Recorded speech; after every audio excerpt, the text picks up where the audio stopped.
You know, when you think about Revelation and you look at the book as a whole, you realize that there are portions that deal just with the judgment, and then there are interludes in between the judgment. So you'll have a time where you're seeing something else in between the linear judgment. So you have the linear judgment, and then this judgment, all within the tribulation period. And then you'll have interludes, things that you see, maybe a glimpse of what's going on in heaven during that time, or a glimpse of this, or a glimpse of that, that's in between the linear progression of the judgments in Revelation. Of course, if you are familiar at all with the book of Revelation, with some of you, we've got some interns that are, maybe some of you not so much. You've got the 7 seal judgments, then you've got the 7 trumpet judgments, and then you've got the 7 bowl judgments. And all those are linear, meaning to say they happen one after another. They're not happening at the same time. Some people believe that, but when you actually analyze the different judgments, they're completely different. They have similarities, but they're different. And we'll look at that as we go through the book of Revelation later on. And in chapter 5, we'll see the Lamb, who is Jesus Christ, receiving the scroll, which is like the title deed to the earth, as many people say. And we see all these glimpses in heaven of things happening before we get to the judgment. And it's important for us because looking at judgment is sometimes difficult. Sometimes people look at judgment and they say, well, how could a loving God judge people like that? Of course, we know that the world is justly deserving of its punishment. Any punishment that God would give us, anybody, would be justly deserved. The only reason that we Christians are not going to receive judgment is because we've been forgiven by the blood of Jesus Christ. He was judged for us. But all sin must be judged. All sin must be judged. And if your sin is not laid upon Christ, as ours has by trusting in Jesus Christ, for the world it has not yet been laid upon Christ, or in the sense that they haven't received the forgiveness that was through Christ's death. And so if they do not ask for Jesus' forgiveness, if they do not place their trust in Him, then they will receive God's judgment. God does not want to put people in hell. He does not want to give them this judgment, but He would not be a just and righteous God if He did not judge. And so sometimes it's difficult, though, when you're looking at these judgments saying, wow, how can a loving God do this? Well, He's also a just God. He's also a holy and righteous God, as we'll see here in this text. And so before we get to the judgment, we see a glimpse of heaven and who God is. And so the theme for this morning in chapter 4 is have a proper view of God. So the theme is, again, have a proper view of God. And as we look through this, we can ask the question, how can we have a proper view of God? And we'll see 2 things through this passage. But before we get to those 2 things, we'll look at the introduction to the vision, which is in verse 1. And so let's read just I'll read the whole passage and then I'll come back to verse 1. Revelation chapter 4, verses 1 through 11 says this. After these things, I looked, and behold, a door standing open in heaven. And the first voice which I heard was like a trumpet speaking with me, saying, Come up here, and I will show you things which must take place after this. Immediately I was in the Spirit, and behold, a throne set in heaven, and one sat on the throne. And he who sat there was like a jasper and a sardis stone in appearance. And there was a rainbow around the throne, in appearance like an emerald. Around the throne were 24 thrones, and on the thrones I saw 24 elders sitting, clothed in white robes, and they had crowns of gold on their heads. And from the throne proceeded lightnings, thunderings, and voices. 7 lamps of fire were burning before the throne, which are the 7 spirits of God. Before the throne there was a sea of glass like crystal, and in the midst of the throne and around the throne were 4 living creatures full of eyes in front and in back.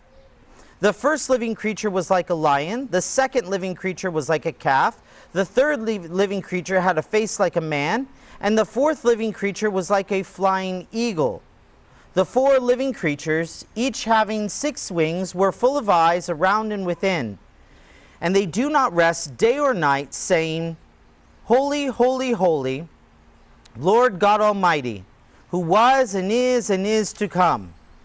Whenever the living creatures give glory and honor and thanks to him who sits on the throne, who lives forever and ever, the 24 elders fall down before him who sits on the throne and worship him who lives forever and ever, and cast their crowns before the throne, saying, You are worthy, O Lord, to receive glory and honor and power, for you created all things, and by your will they exist and were created.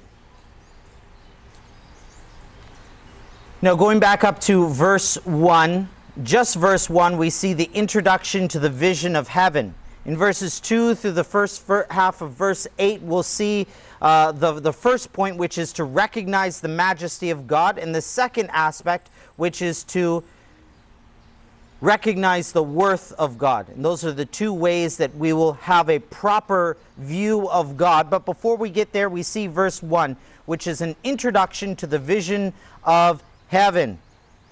It says in verse 1, After these things I looked, and behold, a door standing open in heaven. And the first voice which I heard was like a trumpet speaking with me, saying, Come up here, and I will show you things which must take place after this. Now, this first verse is a verse that is highly debated, because some see in it a very clear statement of the rapture, and others say it's not the rapture, and this and that. So there's a lot of controversy about this, and a lot of wranglings over words. But let me just say this in starting out, that while I don't think the rapture is taught in this passage, I think that there is a picture of the rapture that you can see in this passage. So there's a difference between when something's taught and when something's pictured. Oftentimes in the book of Revelation or various other prophecy books, you have pictures of things that are hidden inside the text because it's meant to be that way, and yet maybe it's not clearly taught. And the verse is a place like in the epistles, like in Thessalonians, where the rapture is clearly taught. So there's places where the rapture is clearly taught, and there's places where the rapture is pictured. And I think this is one of those places where it may be pictured, but it's not the primary verse for where it is. So starting off, we have the phrase, after these things. And people make a lot of whoop-de-doo about the Greek words metatauta, but it means the same thing. It's the same translation. After these things. After these things. After what things? What are we talking about? After what things? So as we think back in the book of Revelation, what has he been talking about? Now, is this an incidental reference? Is he just saying the next thing that happened? Is that what he's saying? Or is he making a statement that there's a different situation? He's talking about a different time frame than what just happened. So as we've looked at the book of Revelation, I'll just give a reminder, since most of you haven't been in the staff Bible study, and it's been a while since I was teaching the book of Revelation. When you look at the book of Revelation, Jesus gives an outline for the book of Revelation in the first chapter. He says, write the things which you have seen, which is what John saw there on the island of Patmos. He saw Jesus standing behind him. Remember, you've got the 7 lamps, and then you've got Jesus holding the stars in his hand, 7 stars. And those represent the churches and the angels of the churches, or the ministers of the churches. And so you've got that, what he saw. And then Jesus said, and write the things which are, which is chapter 2 and chapter 3, which is the message to the churches. And then write the things which will be, which are to come, which is chapter 4 and everything else for the rest of the book. After chapter 4, from there on to the end of the book, are future events that have not yet taken place. Now, there are certain views, just by way of reminder, that say that we are either already in the millennial reign, or the millennial reign is already past. Post-millennialism, or even there's amillennialists who say there is no millennial reign of Christ. Now, the Bible clearly declares that Jesus Christ will come back to this earth and rule and reign over this earth. Amen? Correct? You've seen that in the scriptures? For you second years, well, you just graduated second year, and other students, former students, you know that when you've gone through books in the Old Testament, like the book of Isaiah and other various books, that there are many instances where it talks about God coming back down and ruling physically upon the earth there at Jerusalem. It's not figurative. It's very literal in the way that it describes him coming back down. In fact, Jesus is described as coming back down to the Mount of Olives before his rule and reign, and there's a great earthquake and the mountain splits in two. So many things. You can see that in the book of Zechariah chapter 14 if you're interested in delving deeper into that. And so we know that until Christ comes back to rule on the earth, the millennial reign can't happen. It's his millennial reign. Additionally, at that time, before the millennial reign starts, the resurrection from the dead will be fully completed. Are you resurrected from the dead yet? You haven't even died yet. So, have you experienced the transformation that Paul talks about in 1 Corinthians chapter 15, where he says, either we'll die or not all of us will die, we'll be transformed. Have you experienced that are you in a new glorified body? No? Anyone here in a new glorified body? No. Okay. So, there's no millennial reign if there's no Christ on earth, and if there's no resurrection from the dead, and if there's no peace on earth between mankind and between animals and mankind. That's another thing you see all over the place in the prophetic books of the Old Testament and the New Testament, that there's peace between all of creation. If you don't see that, those three things, then you're not in the millennial reign. And you can look around. I just heard the other day about it was Indonesia, a lady got swallowed by a snake. Literally swallowed by a snake. It was a very big snake. They had a video. It's kind of gross, cutting the snake open to get the lady out. She had died. She'd suffocated. But I don't call that peace between mankind and the animal kingdom. I don't call that peace. If you've been bitten by the ants, then we're not at peace with the entire world. If there's not peace between creation and mankind, and between mankind and mankind, of course we've got wars all around the world, then we're not in the millennial reign of Christ. Because in the millennial reign of Christ, there is complete worldwide peace. Complete worldwide peace. So we're not in the millennial reign. What we are currently in is something we refer to as the church age. We are in the church age, in which Christ has gone back to heaven, and he has appointed his church to spread the gospel throughout the world so that people can hear the gospel and be saved. And he's patiently waiting to come back because he wants more people to be saved before he comes back in judgment to this earth. And that's what we see in this passage. Now, the churches in chapters 2 and chapter 3 of Revelation, I interpreted that very literally. These are the churches that they were written to. But remember, there's a phrase after each one of the messages to the churches. Let him who has an ear, let him hear what the Spirit says to the churches, plural. Not just one, churches. In totality, those letters don't just speak to the historical church that they were written to, they do, but they also speak to the entire church. And as a whole, they represent the church age, the age in which God is ministering and working through his church to reach the world. When that age comes to an end, Jesus Christ will take his church, rapture his church, and then begin his judgment upon this earth. And here in this passage, we see a shift between him talking about the churches and him talking about future judgment. And so he says, after these things, metatauta. Now, I looked up that phrase, actually searched that phrase in the Greek, in every place it happens in the Greek New Testament.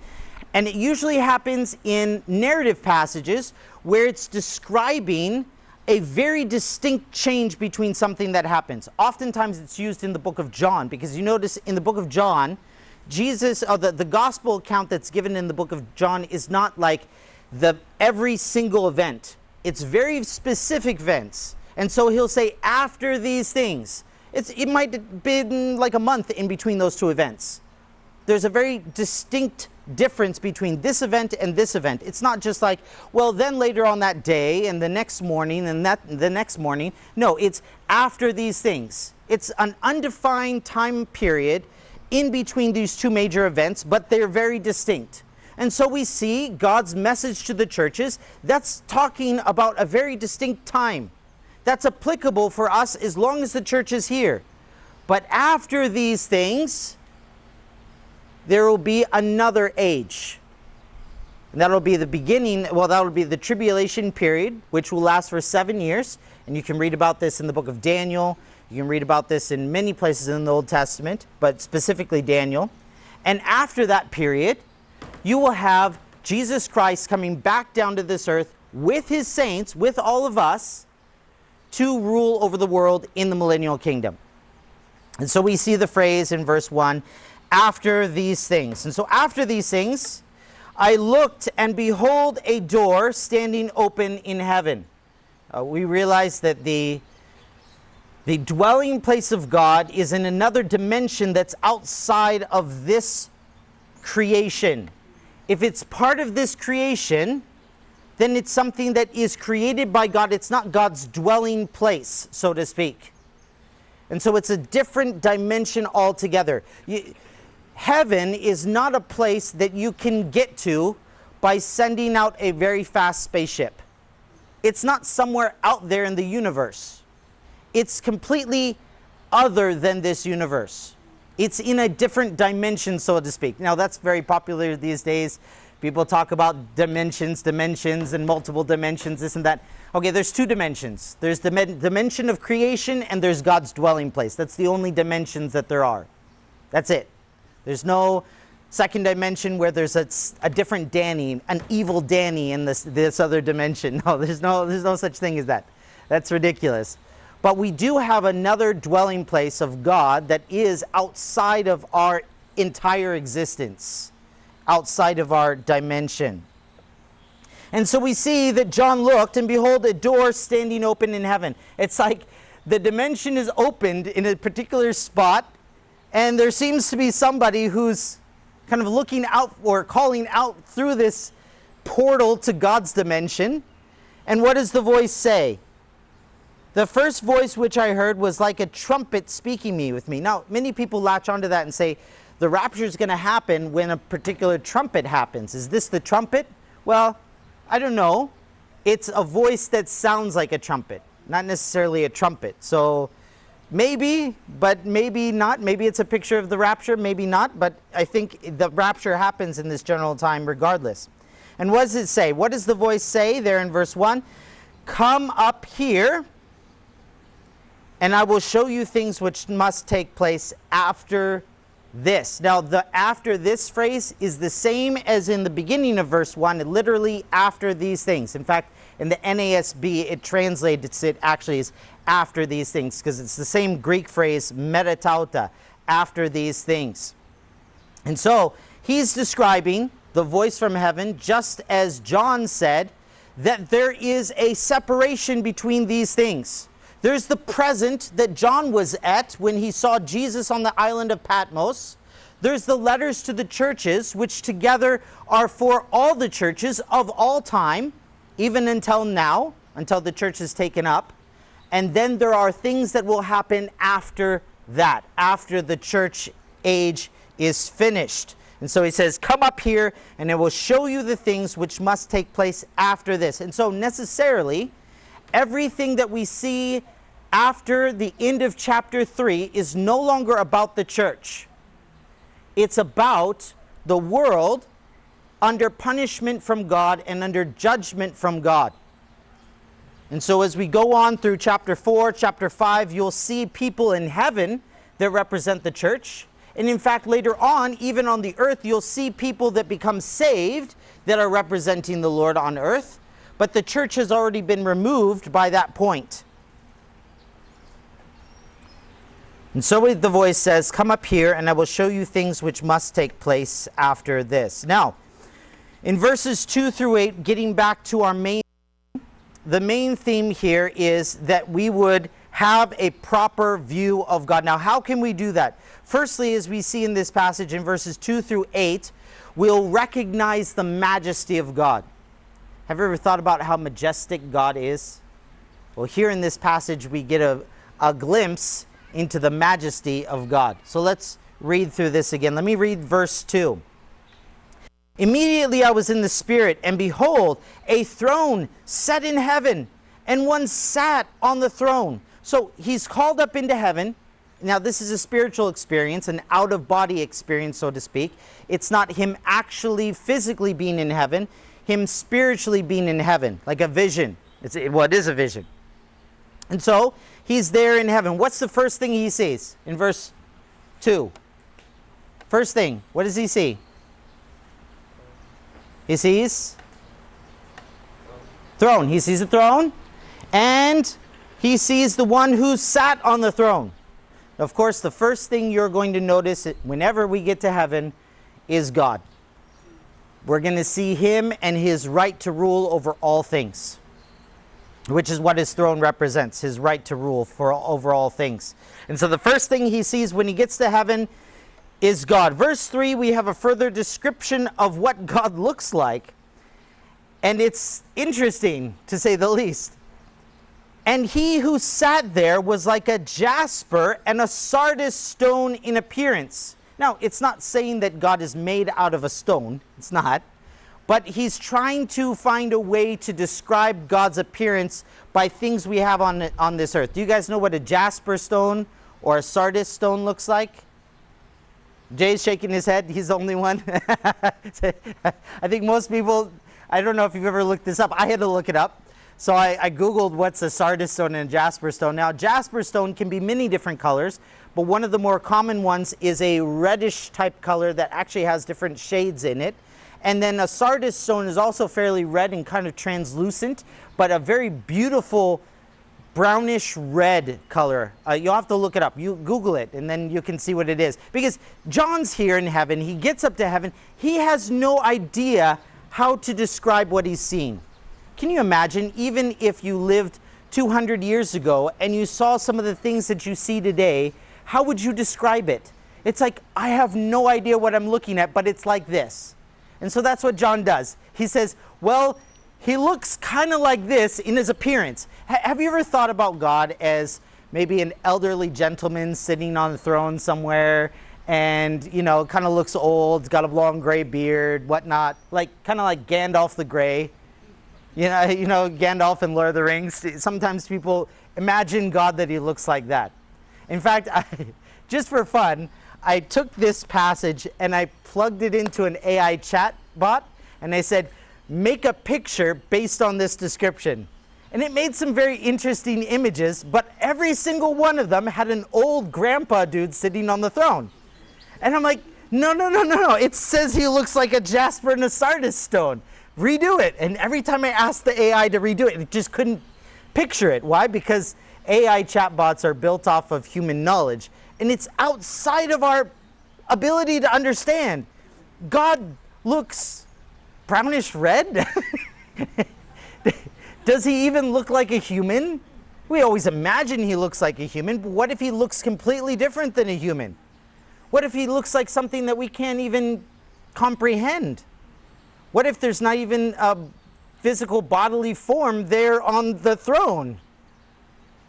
God doesn't have a body. He's not a human like us. He's spirit. So what does he look like? I don't know. But he looks like a jasper and a sardis stone in appearance, in his color. That's a brownish, reddish color. Very brilliant and beautiful looking. You look it up. Look up a pure sardis stone. It's very beautiful. But what does God look like? I don't know. I don't think John could quite figure it out either. It's like, wow, it's kind of like a jasper and a sardis stone in appearance, like the color. But what does he actually look like? Maybe he's also translucent. It's not like God needs organs or anything like that. I mean, you know, what does God look like? I don't know. We'll find out when we get to heaven someday. But it's not like you're going to be is perfect and